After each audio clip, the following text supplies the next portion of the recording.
Okay, I will call our regular meeting of February 21st to order, and can I have a roll call, please?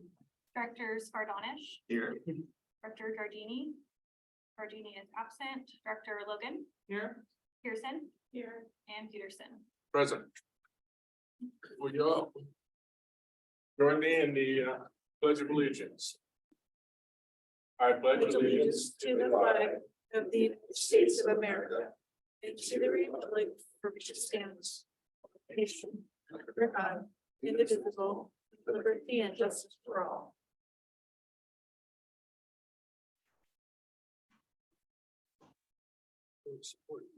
Would any of the directors like to change the order of business tonight?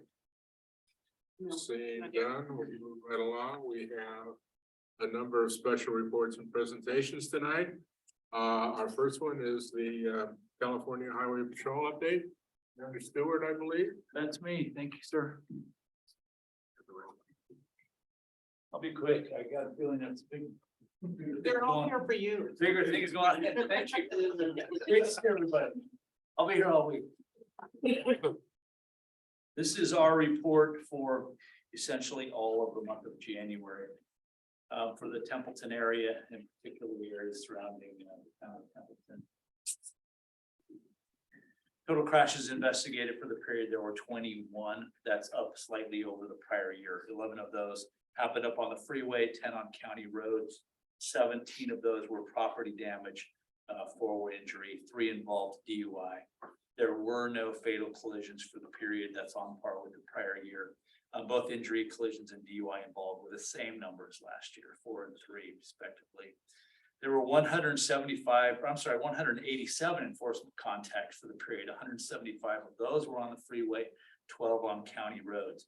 There were 958 enforcement contacts for the period for the entirety of the Templeton jurisdiction.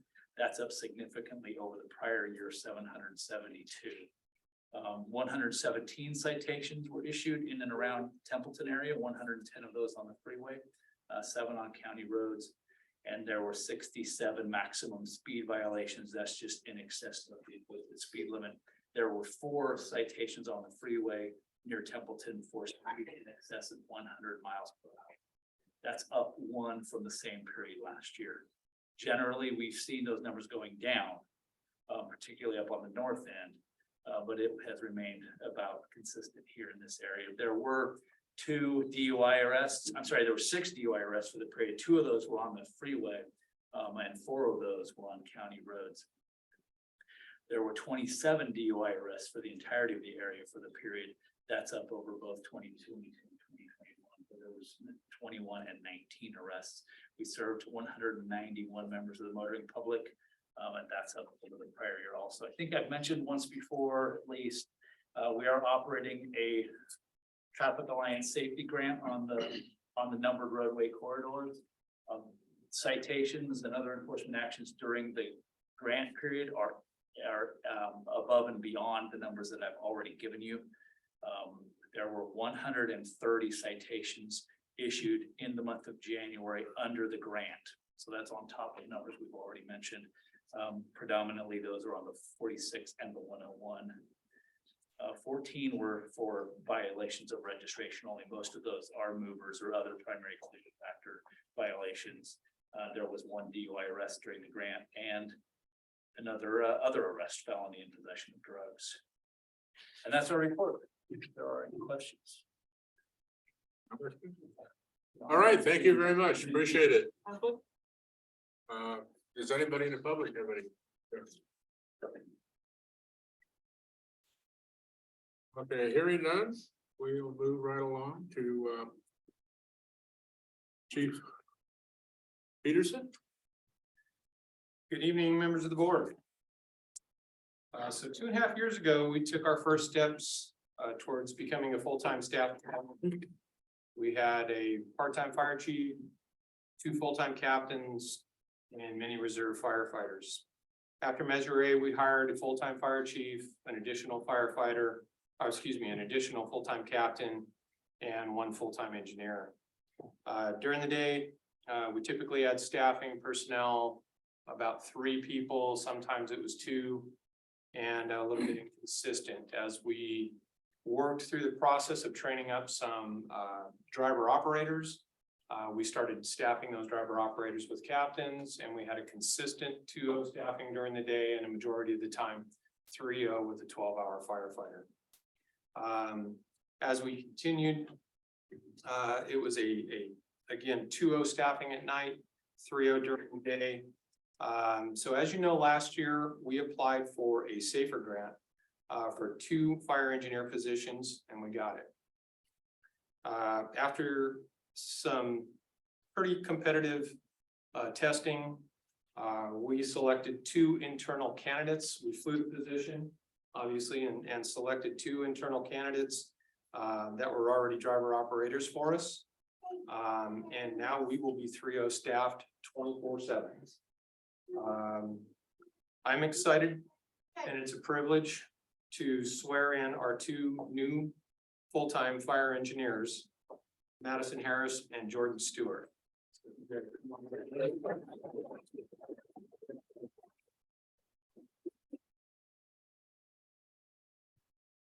I make you guys read this by yourself? I'm gonna do that. So I'm gonna hand each one of these. I'm gonna have you raise your right hand and in unison, read that out. I.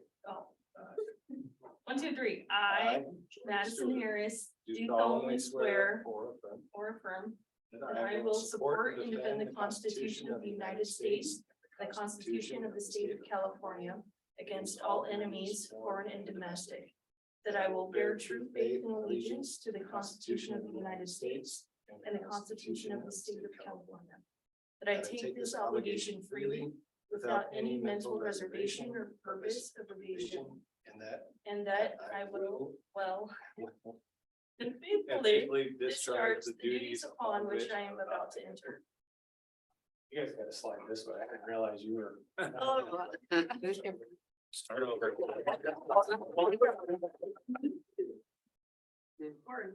Okay. Who should I give it to you to rehearse? So with that oath, I am honored to give you guys your badges as fire engineers. Really quick, before I do that, I do want to read a quick little jaunt about each one of them. So Madison was born and raised in Paso Robles, where she currently lives with her boyfriend, Will.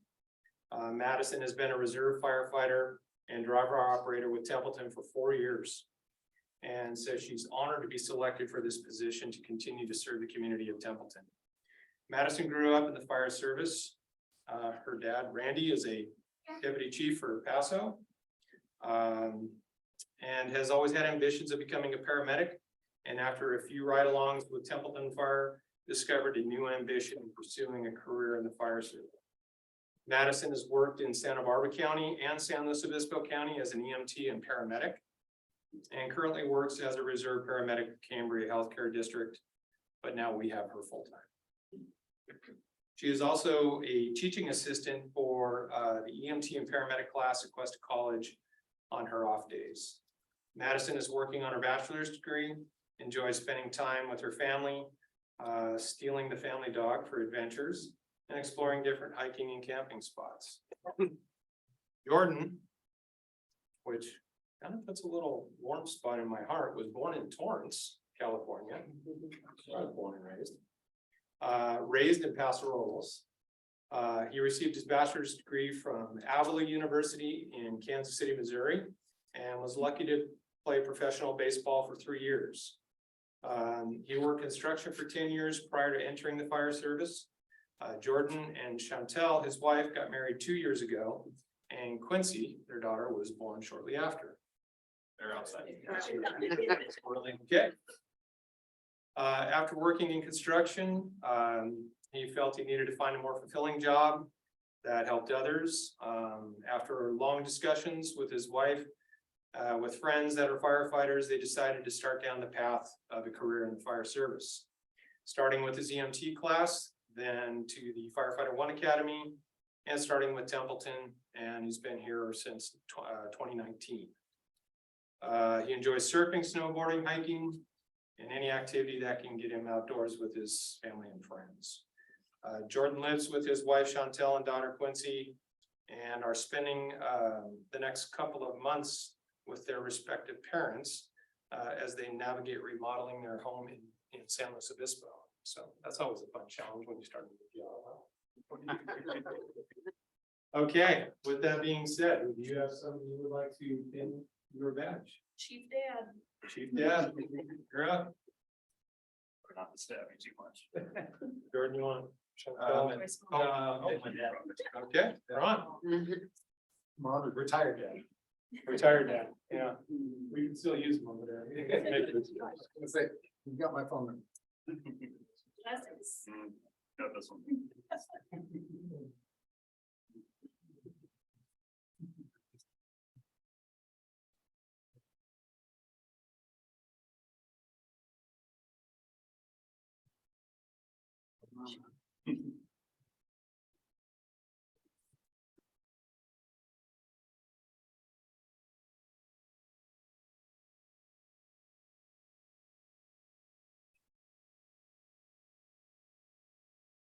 That. I'd like to introduce engineer Madison Harris and engineer Gordon Stewart. You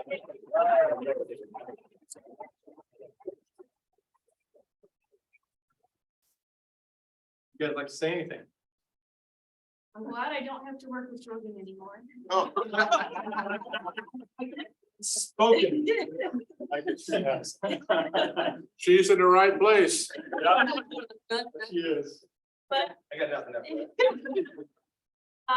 like Chief had mentioned, I'm honored to be selected for the position and to continue to serve the community over the next couple of years. And thanks to the friends and family who made it possible. Yeah, thank you to my beautiful wife and daughter, my family, my in-laws, everyone who's kind of supported me and us. Thank you to the gentlemen and ladies back here who also helped. Thank you, Chief. And look forward to being here and continue to work here. Absolutely. And with that, they will replace their current firefighter shields on their helmets with their new engineer shields. So present you that. Thank you. And then they currently have what are called engine decals or collar brass. And Templeton's got a long history of giving their engineers a single bugle as their collar brass. So we'll be changing those out also. All right, congrats.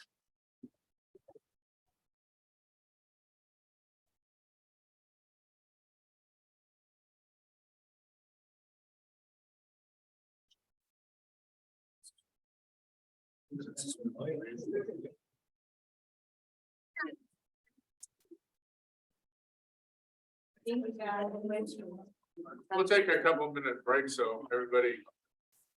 They don't want to see us anymore, so they're gonna.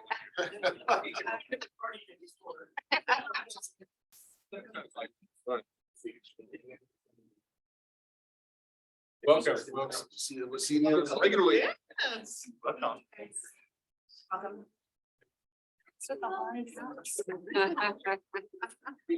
See you around. Yes, Bye, long. sir. Thank you so much. Thank you, guys. Thank you. Thank you. everybody. Thank you. Enjoy your meetings. You sure you don't want to stay? No, sir. Thank you very much.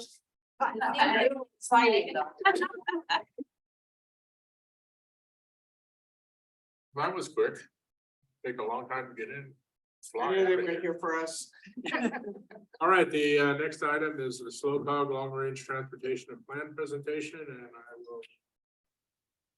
Yeah, well, we're thankful tonight to have John from Slow Cog here. And he's got a presentation that they've offered to give community groups.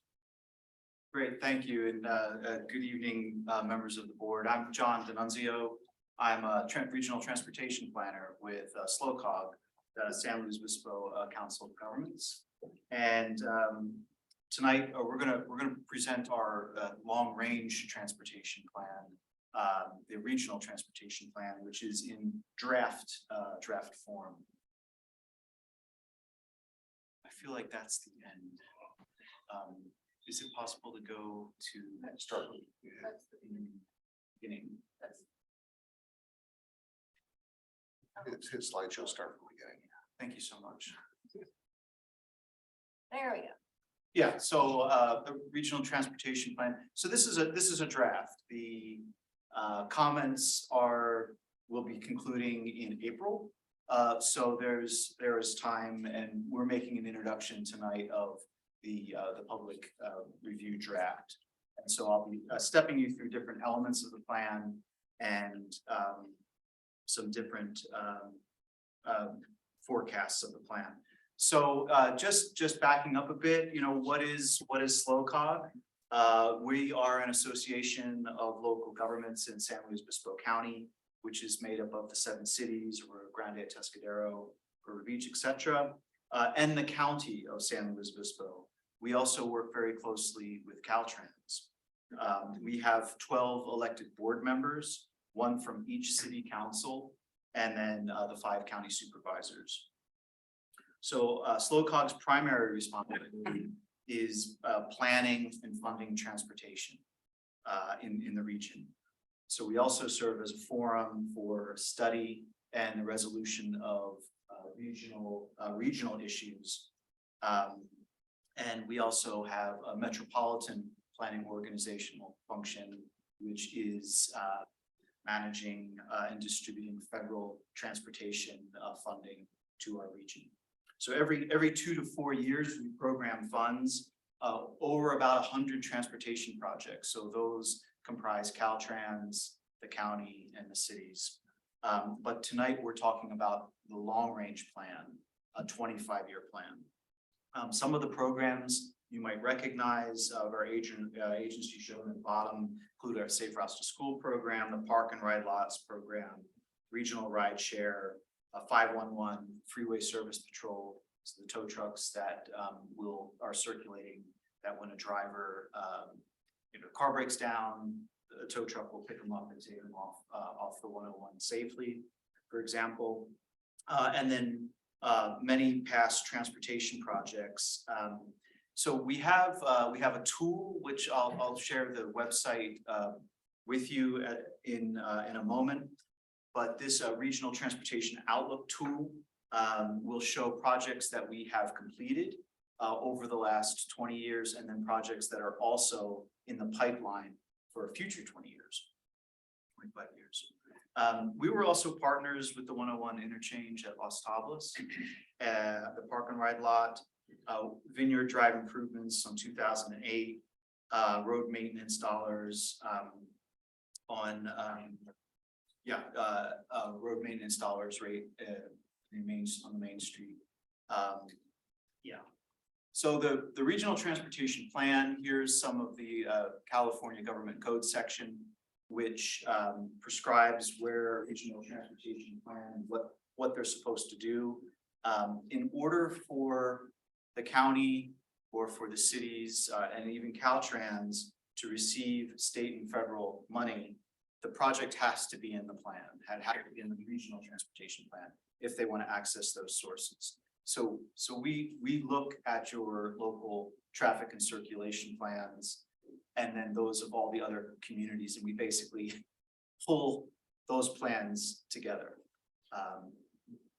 We don't typically add more projects that aren't already listed in the community. So it's important that you know that we're looking at what has been prescribed in your local and street and road plan before we amalgamate it and put in.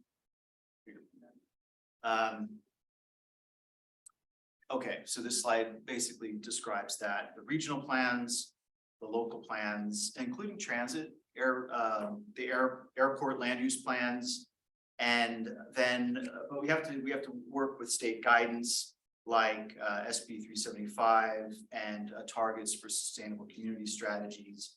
There are guidelines that we need to follow, and then the state of California has a plan. And then the federal. Okay, so that's a lot of plans and alignments of planning. So we started this particular plan about a year and a half ago in 2021. And one of the things that we did to help prepare this was a number of tools and survey tools. So we had like a little budget game that went out on e-blasts, and we asked the population, you know, so if you were given this money, how would you like to see the transportation plan split, you know, between highways, transit, et cetera? And it was a way to sort of engage the public. We completed 5 similar online surveys. We created a fuel tax tool, a budget tool, which is shown here. And then there's mapping, et cetera. We had 8 steering committees and shared progress of the plan with our board and advisory committees. And so now what we're doing is we're going back out to communities like yourselves here and presenting this public plan review until April 6th. Located within the RTP, the Regional Transportation Plan, are four elements. There's the policy element, the financial element, the action element, and then the sustainable community strategy. Each of the policy elements have different goals. Here they are listed. There's seven pillars of goals, such as infrastructure, mobility, economy, safety, healthy communities, environment, and fiscal responsibility. So we're trying to follow these goals. And tonight, I'm primarily going to talk about the financial element, and then we'll finish with the sustainable community strategy. So, in addition to adding up all the expenditure side, which is adding up all of the hundreds of transportation projects. Again, we're looking at a 25-year period. Technically, it's 23, but 25 is maybe easier to visualize. And we're adding those up, and so that provides the expenditure side, and that's the bottom, the total need. We also then forecast the number of federal, state, regional, and then local projected revenues that pass through our region for transportation. And when you add those all up together, over 25 years, it totals 301 billion. So if I could just break that down just into a per year, when we do our 4-year programming of money, it's roughly 124 million a year. Keep in mind that's Caltrans, it's the county, it's all the cities. So, you know, $1 to $3 million per project, 100 projects, maybe not all of them finish every year, but that's sort of the realm, the element that we're working on. And each year, we're about 90 million short of what the needs are. So if you compound, and I hope 90 million adds up to the difference between 5.4, because I just did this here. But if you compound the 90 million a year short out 25 years, that's where you're getting the difference between the total need and you know, the total amount of revenue. So here's that same information then broken down by different investment type. So again, we're in the realm of transportation. So we're looking at highways, major roads, road maintenance, public transit, and active transportation. First column is projected revenue. The second column is projected need. And then there's a deficit. So if you remember back to one of the earlier slides where I showed you there was like a tool, like a little game, a little chart. That's essentially what we were trying to do, is to demonstrate that within this plan, we can make choices between the different types of investment. So should we put more money into highways, or should we make more investments into highways? Should we make more investments in public transit? What role does active transportation play? So for example, here, the deficit projected for active transportation is quite a lot, 714 million. Again, over 25 years. Not every community is going to want to see that same magnitude of expenditure for active transportation, but rarely would a community, I guess, negotiate on local road maintenance, right?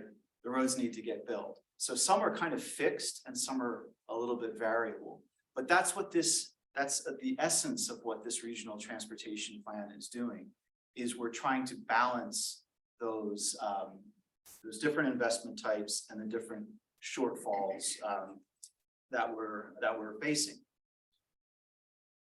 So on our previous slide, you might have seen that zero funding is coming from a regional source. And in San Luis Obispo, we're different than other counties around California. In that 90% of California's population resides in counties that collect a regional guaranteed transportation fund through a sales tax. So these are collected from their tourists too. There are 25 counties in California that have a regional transportation sales tax, like Santa Barbara, Monterey, Santa Cruz, name a few, but in SLO County, we don't. There is no regional fund. So when I say that there's 180 million coming through, that's federal, state, and local money that's being used. And our agency administers, apportions out the federal and state. We don't have, there is no regional kitty or fund that we could use. So we depend on the locals, the local development impact fees, et cetera, county and state and federal, to support all our transportation needs. And so we don't really have a way to knock that list down or to put more money for street and road maintenance or active transportation without extra money. So the sustainable community strategy is the last required piece of the regional transportation plan. And it's here where we see 44,000 new people and 18,000 new homes and 18,000 new jobs over the 25-year period. So the sustainable community strategy in cooperation with the county and the state is like, where are these people going to move? Where are they going to live? How are the different communities going to grow with housing? And so we come up with maps, and we work with the county and the cities and help to prescribe the existing housing inventory, add it to the known housing projects. Then we add areas where we think more jobs will come in, more housing based on the general plan. So every time a city like Paso or Atascadero or the county updates its general plans, they are prescribing where the new housing is going to be. And again, just like we've done with the transportation projects, we aggregate it regionally, we look at it regionally, and then we try to help communicate where new growth is going to occur, because then inevitably they're going to need transportation projects, right? A new bridge at Union Road, Prado Road down in San Luis Obispo, et cetera. Improve the job housing balance, protect farmland, open space, and then achieve the state's greenhouse gas reduction targets. Okay, so the vision for this plan is a fully integrated intermodal transportation system that facilitates the safe, efficient movement of goods and people, freight as well as people, and information. So broadband is also included in this plan through the region. And I provided an overview of some of the basics that I hope will maybe whet your appetites to check this document out, or to communicate this to your constituents. Say, look, this is going on, people. Let's dig into that. You can dig into it at slocog.org/2023 RTP, and really check out the map. The mapping is really neat, and it really communicates where projects have occurred and where projects are coming around Templeton and around the whole region. We're accepting comments on this until Thursday, April 6th. There is one or more opportunities to comment on the plan by public hearing. We're going to have a board meeting down in Arroyo Grande City Hall for our South County constituents, but anyone in the county can go to that Wednesday, April 5th. And our planning director, James Worthley, is accepting comments to the plan here at his email address. He didn't put his phone number on there. That's why. There's a reason, probably. That's James, good old James. That's good. And that concludes my presentation to the board, and I'm around for questions or comments or anything that would help your site. I have- more information. I have some comments. So, thank you for your presentation. I find it very interesting as I see some of the development that's going on in the North County.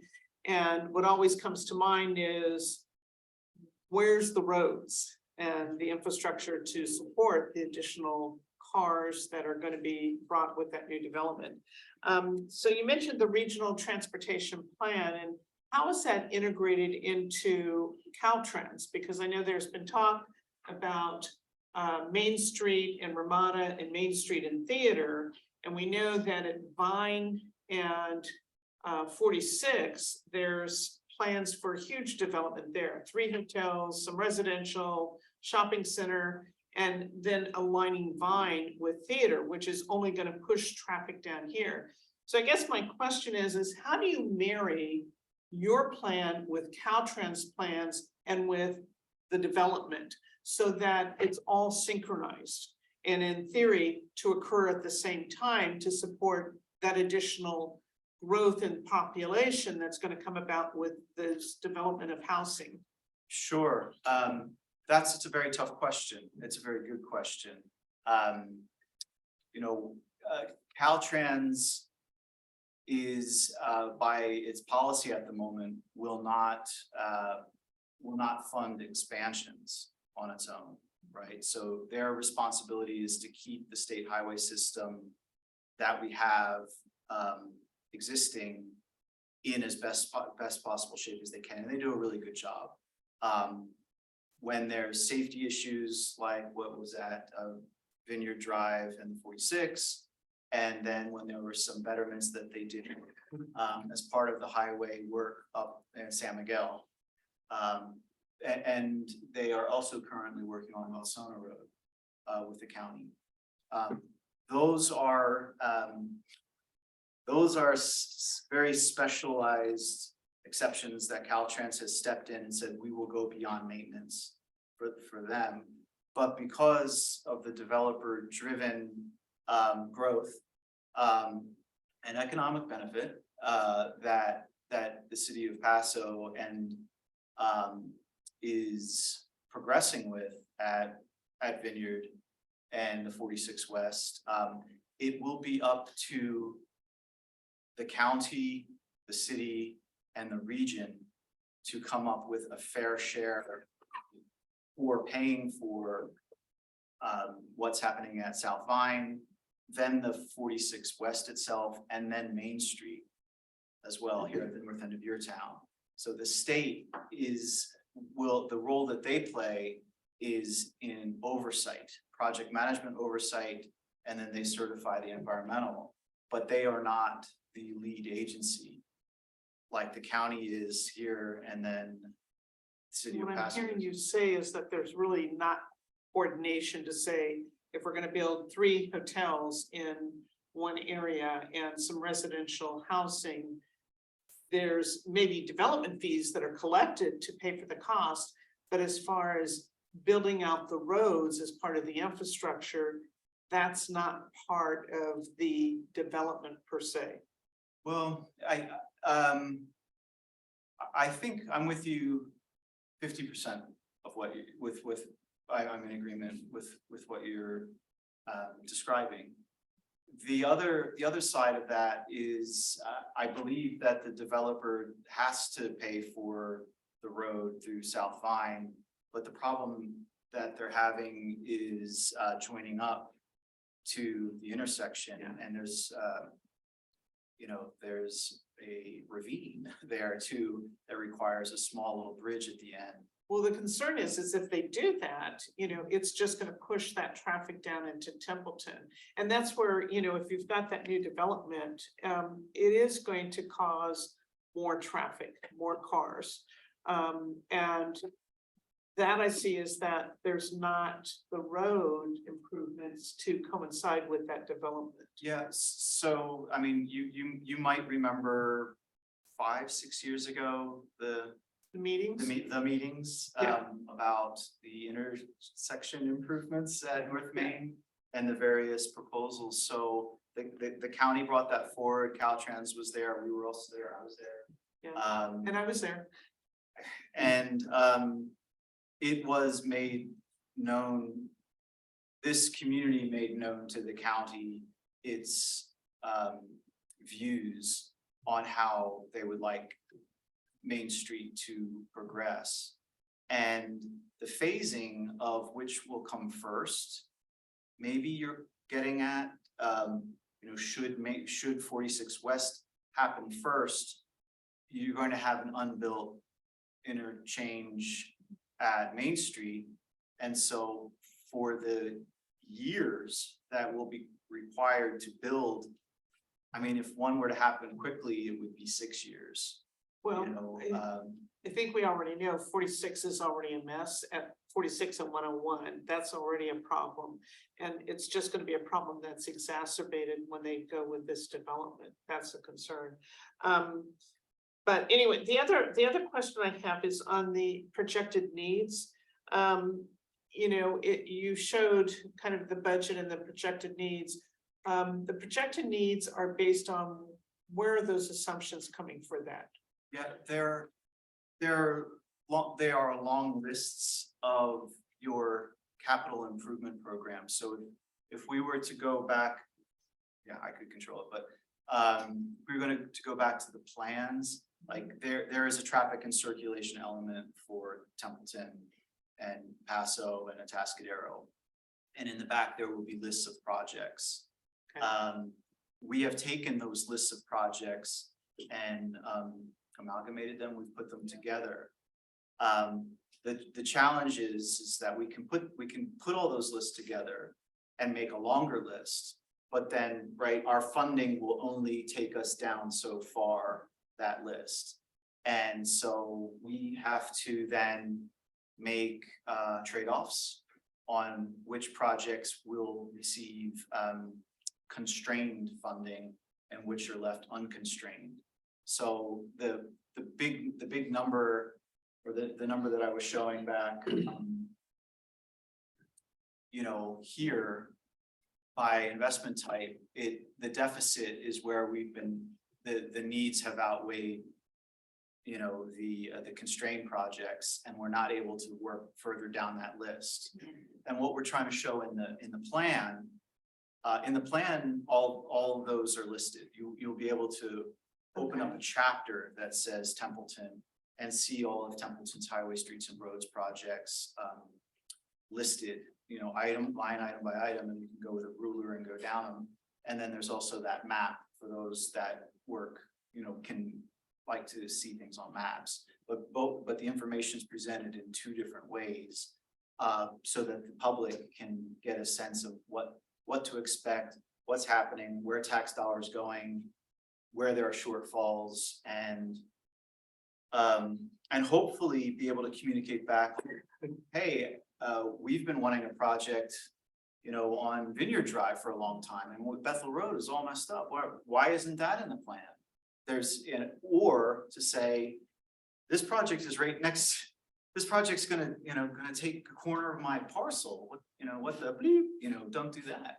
So there shouldn't be surprises like that, but you never know with what an individual's personal circumstances, or where their parcel is next to a roadway.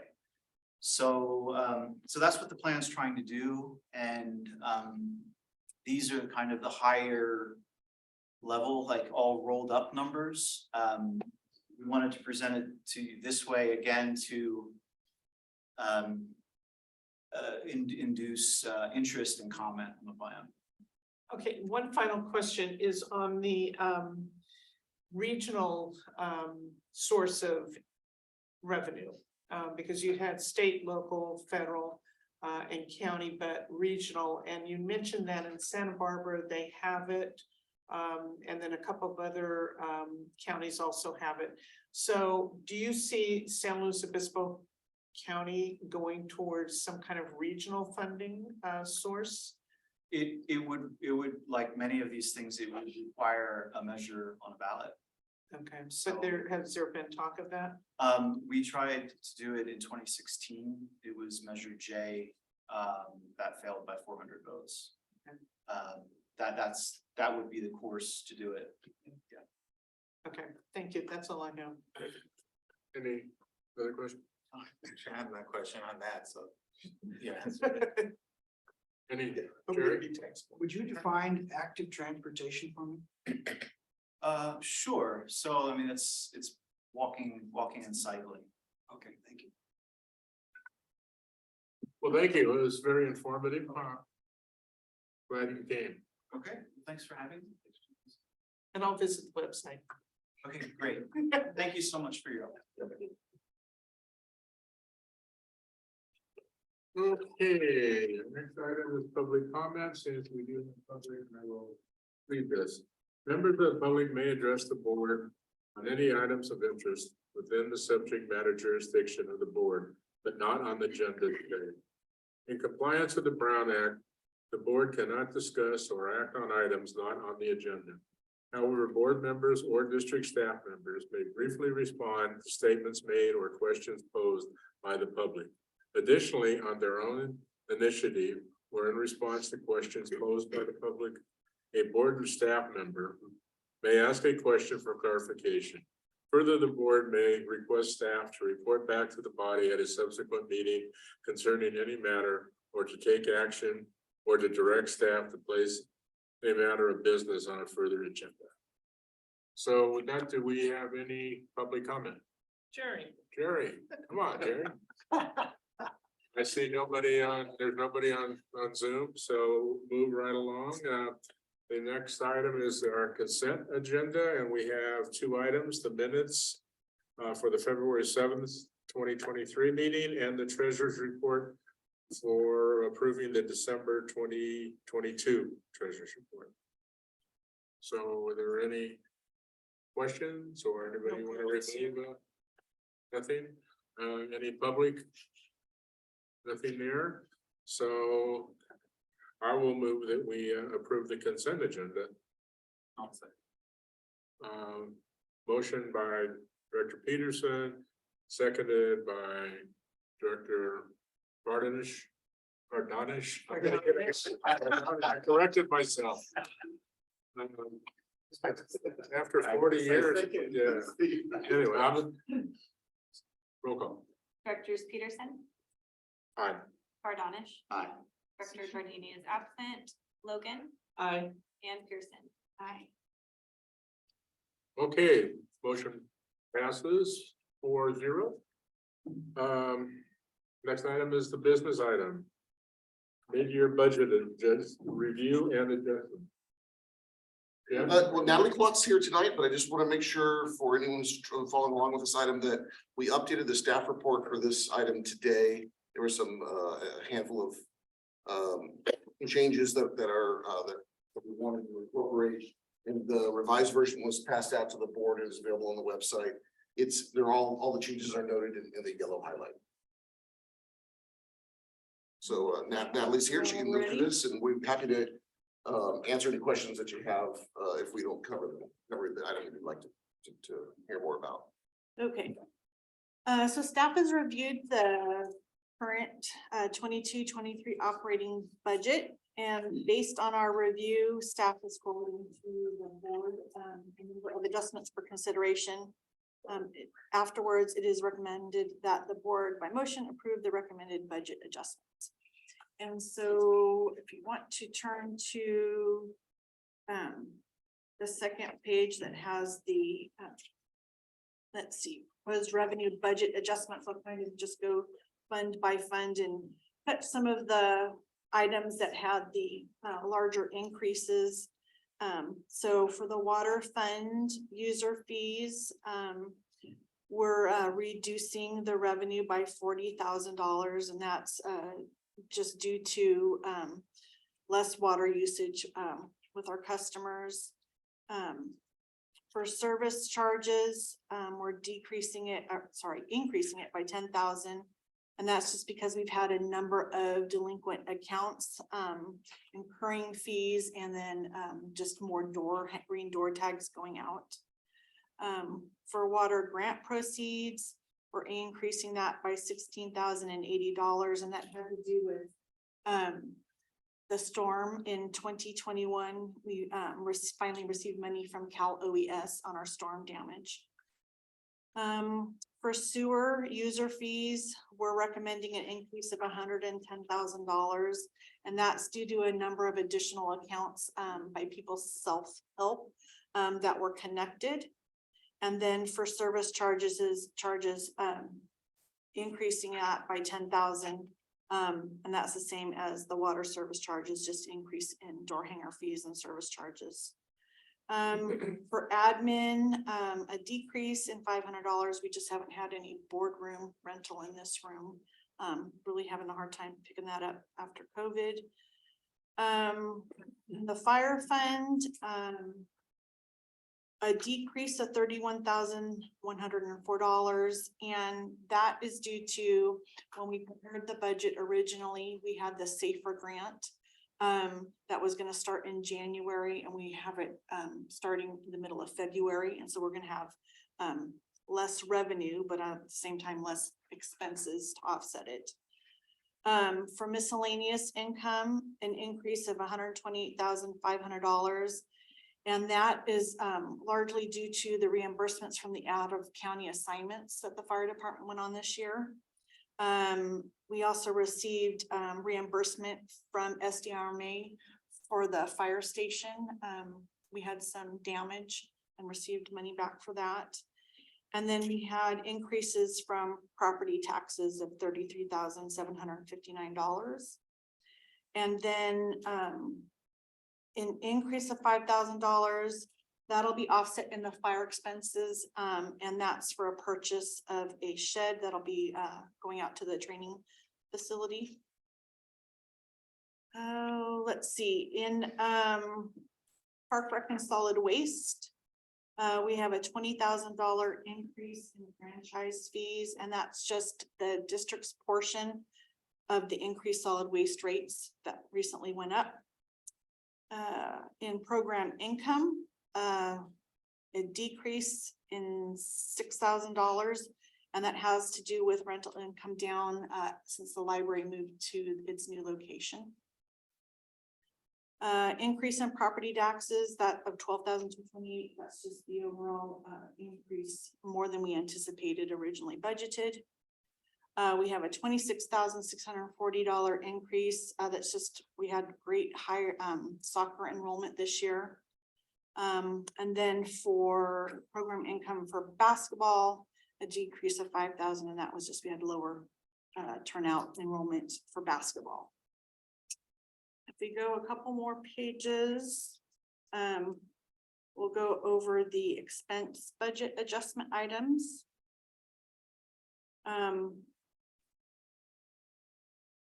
In the first, let's see, water fund, I'll touch everything except, let's see, salaries and benefits. I'll do the regular operating expenses first. For water analysis, we're recommending an increase of $6,000. We just had higher testing costs than what were anticipated. An increase of $11,000 for repair and maintenance. And that was, we needed to purchase additional meters, registers, and chambers for the water meters. An increase of $7,000 for vehicle O&M, just had increased repairs there. In wastewater, a decrease in legal fees of $6,000, fewer legal expenses than anticipated. A decrease of $15,000 in water analysis, less testing that was needed. For gases and chemicals, a recommendation to decrease that by $100,000. And that had to do with not needing to treat Selby ponds with sulfuric acid out there. Onto the admin fund, we have professional services, down $7,500, and that has to do our admin cost allocation plan that we're working on right now. The cost was less than expected or budgeted for. For liability insurance, an increase of $9,523, and that's just, insurance costs are coming in quite a bit higher than, the insurance company originally estimated at. We have a decrease in fees of $9,000. That was savings from not having to hold a board election this past year. In fire, supplies, an increase of $4,000. And that was mostly for supplies needed to update the existing captain's office into sleeping quarters. An increase in gas of $5,000, and we've had a lot of natural gas, thank you. Natural gas costs have increased quite a bit lately over the cold months. And then an additional $5,000 to capital outlay, and that's to purchase the storage shed for the training grounds, which is offset with the capital monies. And just real quick on the shed, sorry, the shed will originally be used at this location and then move to the training facilities once additional storage space is constructed here. It's kind of a temporary use for it here. Okay, and then an increase of $75,000, which is transferred to reserves asset replacement. And that's the money that we received from the funds that we received from the out of county assignments that were related to the engine. We're gonna put that towards asset replacement. And then as well, any of the we had sale of some of the equipment, breathing support that will go with that as well. Let's see, in park rec solid waste, we'll have a $5,000 increase in supplies. That was a couple of staff computers we needed to purchase. Let's see, a $3,000 increase to repair and maintenance. They've been doing a lot of gopher maintenance over at Bethel Park. A $3,000 increase in program expense for higher concert in the park expenses. Increase in gas, the 2,500, same thing. Natural gas costs have been continuing to increase. And then a $3,000 increase in fees, and that was credit card fees associated with living the dream. And then we'll go to the salary and benefit increases. So for, let's see, for water, there's a decrease of $15,000. That has mostly to do with when we budget it, we do a split 57-43 split with water and wastewater. But when we actually do payroll, it's per what job they're actually on. So it's coming in less than expected. Okay, so for admin, we have Tracy is going to be retiring in July. And she is a 3/4 time accounting technician. Staff is recommending this position be changed to a full-time position with 3/4 of the time spent on accounting and payroll duties and the remaining 1/4 time spent as support to the utility department. Let's see, the 1/4 time expenses would be split equally between the water and sewer departments. And then this adjustment allows for 2 months of training alongside the current accounting technician to learn the position. And so staff is asking that the board authorize the staffing of the second position to run alongside the current 3/4 time position and to temporarily increase the full-time employee count by 1 to 6 in administrative funds through July 2023. Let's see, so in fire salaries, a decrease of $19,580 And that decrease is again due to the SAFER grant starting mid-February and not beginning of January as originally budgeted. We have overtime fire of 38,000 and reserve firefighters of 12,000. And the majority of this is related to backfilling out of county assignments. And about a third of it is related to coverage of vacation and sick leave backfilling. And then for Park and Rec, we're recommending an increase in salaries of 31,500. As well as some increases in FICA, SUI, workers' comp, smaller increases. A portion of these increases are to add an additional position, a part-time park maintenance position to the department.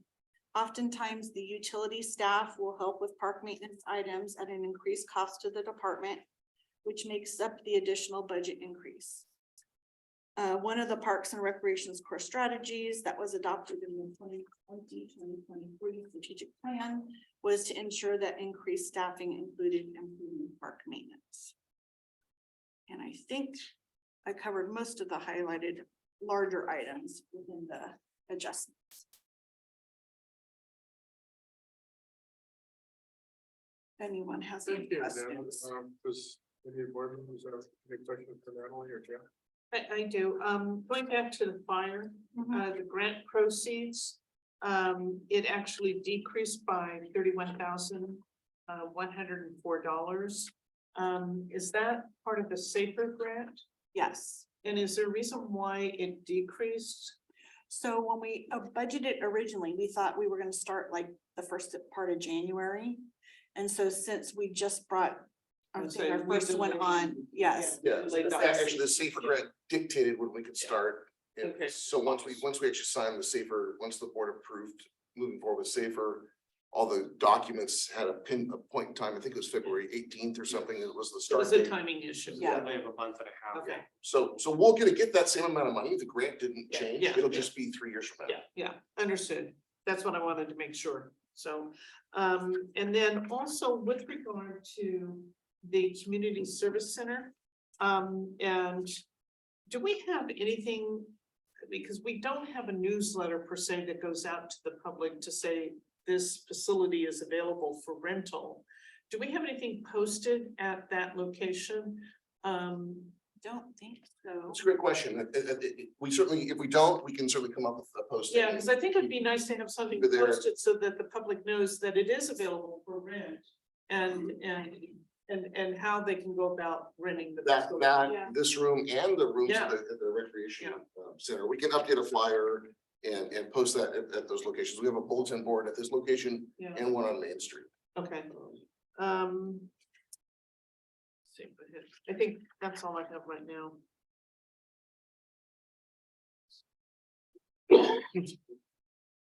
And thank you, Natalie. This is. I know it's riveting. Well, and I understand from a budget, it's all based on assumptions at that point in time. And as things progress and you go through the budget cycle, things change. And so do those assumptions. So. Any other? Going to Parks and Rec, so I guess I was surprised that the franchise fees went up $20,000. That's quite a bit.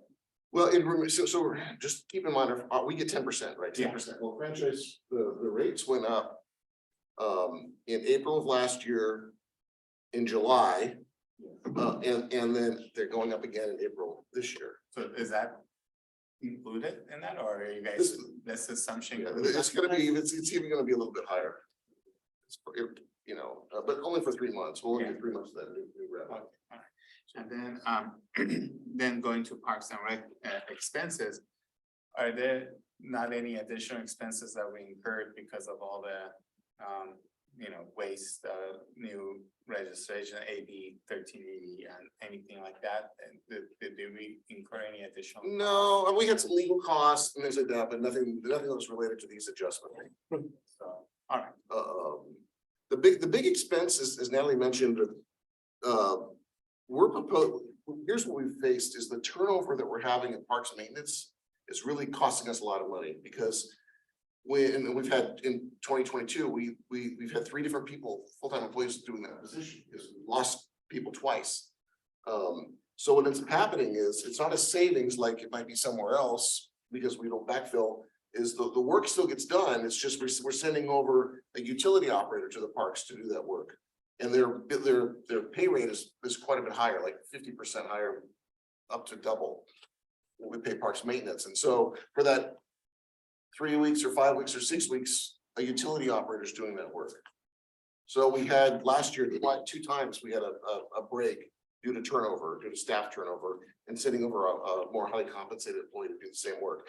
And so when that utility operator does work in parks, they code to parks and they're charged to parks. So that's the bulk, that's about 2/3 of that cost difference.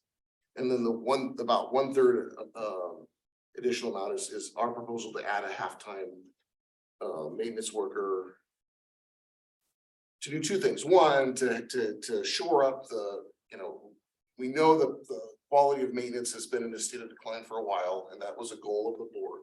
We have the revenue now to support it with this franchise fees. And it'll also help cover any future gaps in turnover by having a second person. So hopefully that minimizes the amount of time that we're sending over a utility operator to do that work At a higher cost. at a higher cost. Otherwise, we could get Wayne to get on the riding lawnmower. Are you signing up? No, we're signing up Wayne. Supervisor. Yeah. I keep telling my wife I want one of those. We don't have a lawn any bigger than those chairs over there. Okay, any other questions? Thank you, Natalie, as usual. Good job. I have one question and I didn't want to go through, but as far as our legal fees are concerned for our wonderful lawsuit, are we still on budget? do you think? Yeah, we're on, but we reviewed it for this year. There was just, we just had there was another phase of the trial that was just done in early February, so I know maybe it was January, just. So the report that you see here doesn't include those expenses. But I reviewed, when we went through this, I think we're still good for the current fiscal year in water. The problem is it's such a slow moving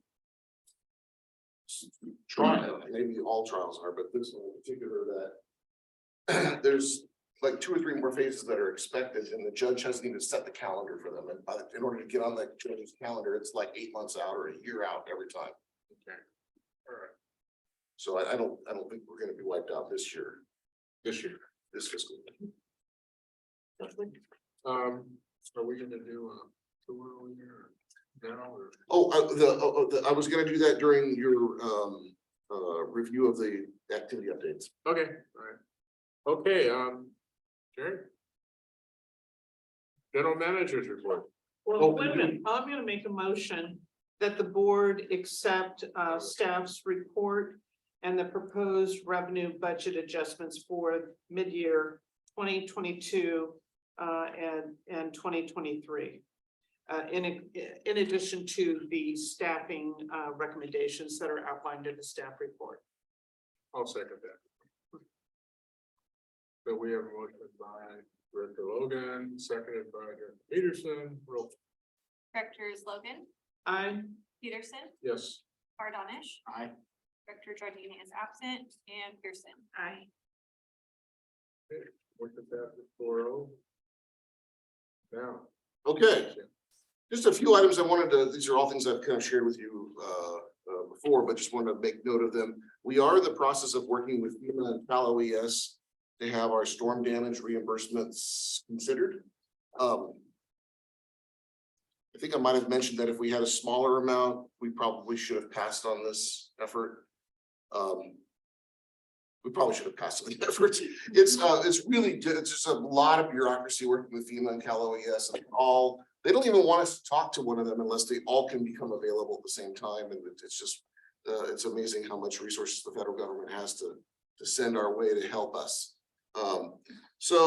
We are in the process of, we're still pursuing reimbursement. We had a call today. We have a call scheduled for tomorrow. I'm not even sure who's with at this point, on this work. On the high side, I think we're looking at maybe $30,000 in reimbursement. That's if everything we've accounted for, from the January 9th period of time, is reimbursable. Most of that is the issues out at Selby, which are now restored to their condition pre-January 9th. So we're still in that process. This will take probably a couple of years to actually get to see the money. I mean, it did last time, at least a year. But FEMA and Cal OES are trying to schedule a meeting with us we have a call tomorrow, and it's supposedly a meeting next Thursday. But it hasn't been booked yet. And anyway, it's just kind of a frustrating process, but we're in it. If in fact that amount drops considerably, like let's say they rule out some major expenses as being eligible, we probably get out. It just won't be worth our time. At some point, we're just churning up more time to get the same amount of money back. But I'll keep you posted. I did mention to you or note in writing that we've approved last week Mid-State's request for a refuse rate adjustment based on the 2022 CPI. You'll recall that our franchise agreement permits them to request this adjustment annually. It takes effect in April each year. And your last Prop 218 notice and rate ordinance that was approved, I think it was June of last year, anticipated 4 more years of these adjustments. So the public has been notified. They just didn't know how much the amount would be. Now we know what it is. Normally it's kind of a thick process working with Mid-State to kind of sort of shore up the rates, but this was actually pretty smooth. We were able to get this done in a week or two. So those rates we've approved, and customers will see a 4.9% rate adjustment in April. And then finally, we were contacted about a little less than 2 weeks ago by Walnut Hills Mutual Water Company. Walnut Hills Mutual Water Company serves the mobile home park that's closest to the Tough Shed dealer or Sky River. I'm trying to draw a blank on the name of it. Oh, on Theater? On Theater Drive, yes. They also serve 14 homes and a couple of commercial properties along Theater Drive. They have the water tank on the hill. They contacted us about consolidation a few weeks ago, and I provided their contact with, just sort of our wait list, our Templeton subunit study, our fee issues, and just said, understand this information, and then let's regroup when you've looked into it further. I also suggested they contact the city of Paso Robles, because they really sit in an area where our sphere of influence, not our district boundaries, but our sphere of influence includes those homes on the top, I'll say on top of the hill. They're really around this hill, off of, I think it's Nutwood Circle, or Nutwood Circle. And but our sphere of influence does not include the mobile home park or the 2 commercial spots.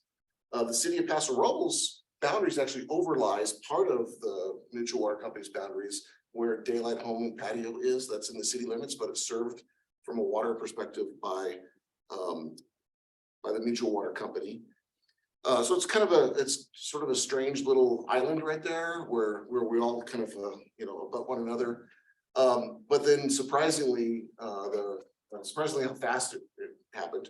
The state Water Resources Control Board, Regional Water Control Board, contacted me and asked to set up a meeting regarding consolidation, and pointed out some of the benefits of voluntarily agreeing to consolidate. And so we've been in contact back and forth with them about some of the tricky components of this and how it's in the city limits too, and it's not in our boundary, but it's near and whatnot. And I think a bigger issue is there's the mobile home park that is the more northern of the two, has a wastewater system that they are already having some trouble with, and they've been exploring connecting to either the city of Paso Robles or Templeton CST. I say exploring because it hasn't gone very far, just sharing information. So it's important to consider that need as well when we talk about system consolidation, because the folks at the State Water Resources Control Board may not be talking to one another. It's a different regulatory group that regulates wastewater systems as water systems. But we need to be, unfortunately, we need to be participants in this discussion, even if we don't want to go along with it, because the state has the authority to force consolidation now. Nothing's gonna happen overnight. This is not a failing system. It's not as though these folks are getting, non-potable water or something of that nature. It's just the folks that were taking care of them. It really kind of comes down to this. Folks that have been taking care of this are all now older and retired. They just don't want to do it anymore. So, Amen. but that's a lousy reason, you don't form your own system and then just want to walk away. So, there's a number of challenges here. I don't know where this will go. I'll keep you posted. If it looks like we're gonna have no choice but to participate, we'll bring a lot of information forward and understand our role and what we can do.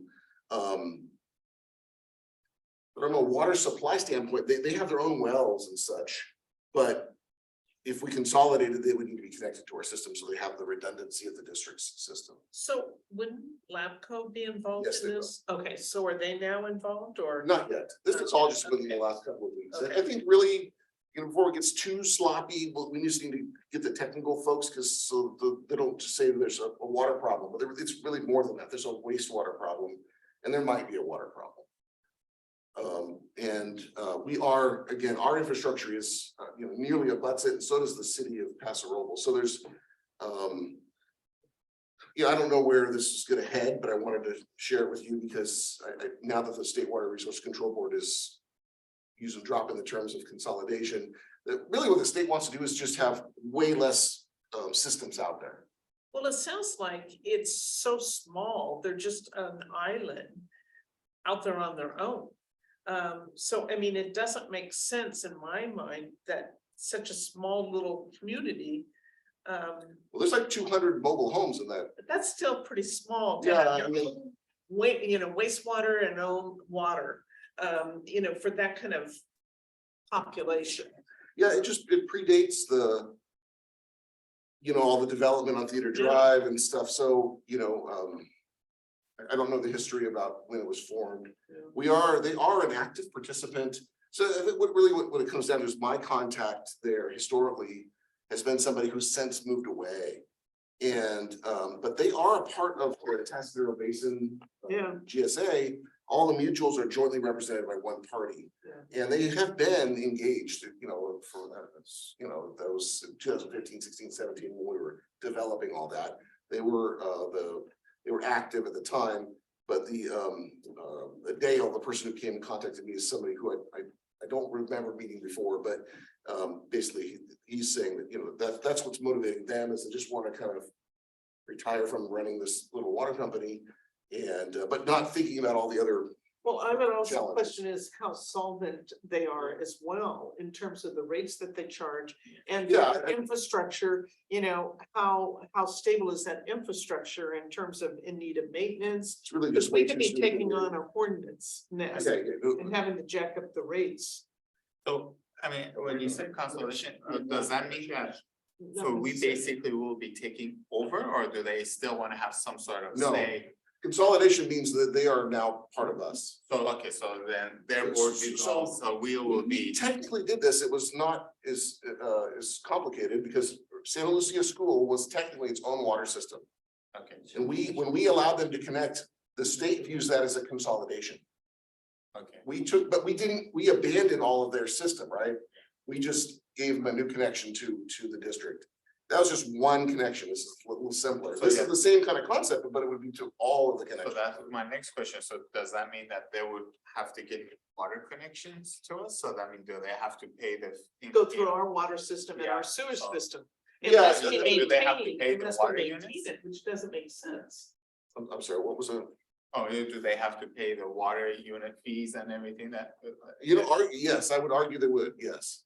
But it's a little soon to know. The state has funding to help with these consolidations. Again, they're motivated to get rid of some of these small systems. The challenge is it's more involved than just the water side. Yeah. I know that system had some challenges 4 or 5 years ago with piping issues and stuff like that, but they said they've got improved, but I really don't know. So yeah, we're just starting this, we're contacted, I just wanted to, the reason I'm sharing with you is because the state said, would you consider consolidating? And, you know, they have the ability, they're not there yet. Pencil's bigger. Yeah. That's to absorb it. More of a voluntold versus a. It's not yet, but I think it could be, you know, but I think we, There were some benefits to volunteering. well, they have funding, they have Okay. funding, but the funding really would pay for things like connection fees. Okay. Yeah, there's- What would there's- happen to their wells and whatnot? We could inherit them or abandon them or whatever. If we agreed to consolidate, those would be our choices to make. Okay. Do they become part of our? Infrastructure. If we technically consolidate, they would be.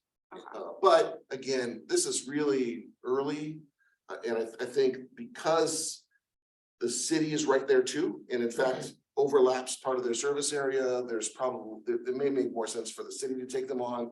And I've talked to, not about the water side, but on the wastewater issues, we've talked to the city of Paso Robles because again, they were inquiring about the wastewater previously, and I just don't think that in that area, Walnut Hills Mutual Water Company runs the water system. The mobile home park, which is a customer of the water company, has their own private wastewater system. They may not even know that they're both pursuing different options at the same time. Well, it sounds like there would also have to be some due diligence Yeah, done oh, to much. assess what do you really have over there?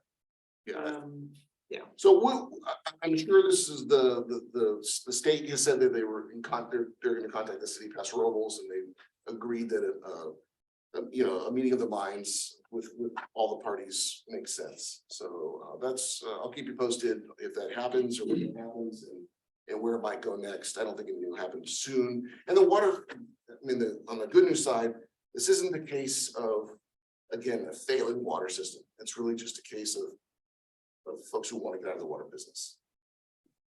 Did the storm cause? No. Okay, nothing. Just the timing of it happens to be. Yeah.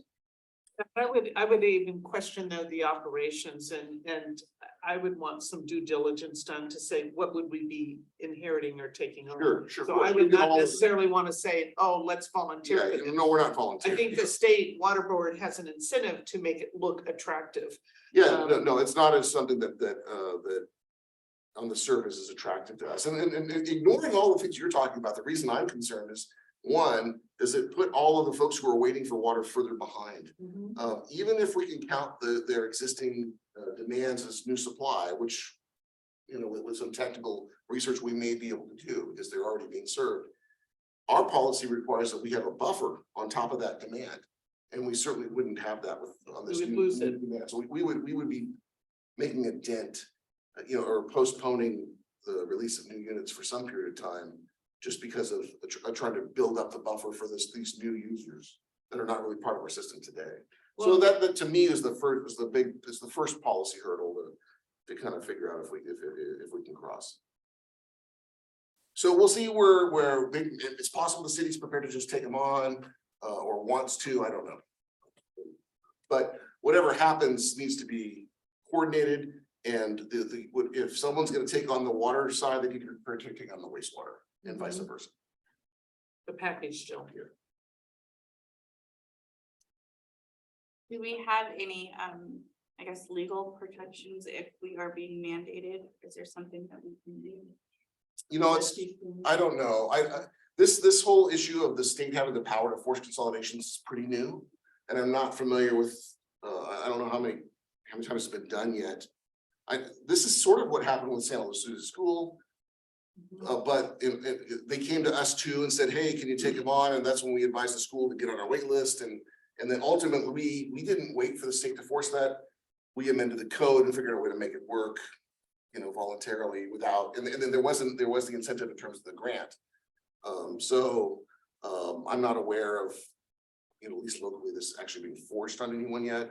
And I don't think this is a likely candidate for that, because again, these laws were designed, you know, or were approved about maybe 5-6 years ago when the last drought was at its worst, because there were some impoverished communities that had failing systems, and they were right next to like a city, and the city wasn't helping them out.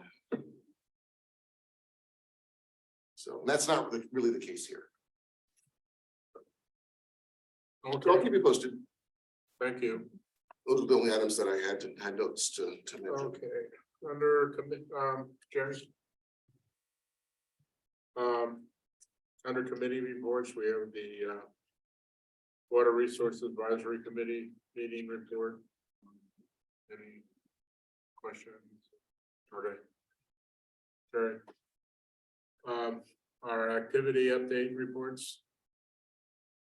We have engineering, finance, fire and emergency services, parks, rec, and solid waste and utilities. Any questions? None here. Okay. We did want to, if the board was willing, as a part of the fire and emergency services report, demonstrate the new bottle fill compressor system that is, this has only been here for a week. Oh, the one that was donated to the fire department. Oh, Yes, Yeah, it's in and installed. oh, great. So if the board's interested, you can, it'll be part of the meeting, so you won't have to adjourn to it. You can just get up and walk over to that, You take a look at it? Take a little field trip? Jerry. I can get. do we get cake and stuff too? I can get my wheel. Check it. then you come back here to adjourn the meeting. Yes. You don't want us taking off, huh? Well, we just want to make sure everything's on the record and. Oh. You go, follow him.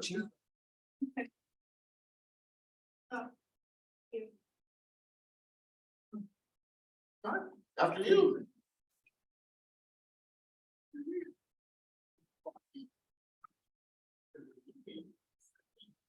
Oh, so you're back up right now too? It's right now?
Yeah. There's a photo. Yeah. Look at the hills. Fire gets going, gets going. Oh, that's pretty far out here too. Nicely chill. Wake you up for a minute. Yeah. Okay.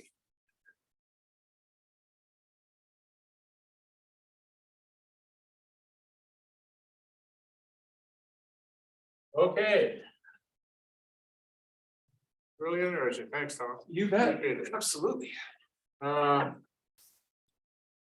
right along, do any directors have anything, reports or comments or anything they wanna enlighten us with? Seeing none, I will adjourn the meeting. Thank you. Thank you. Thank you, Chief. Yeah.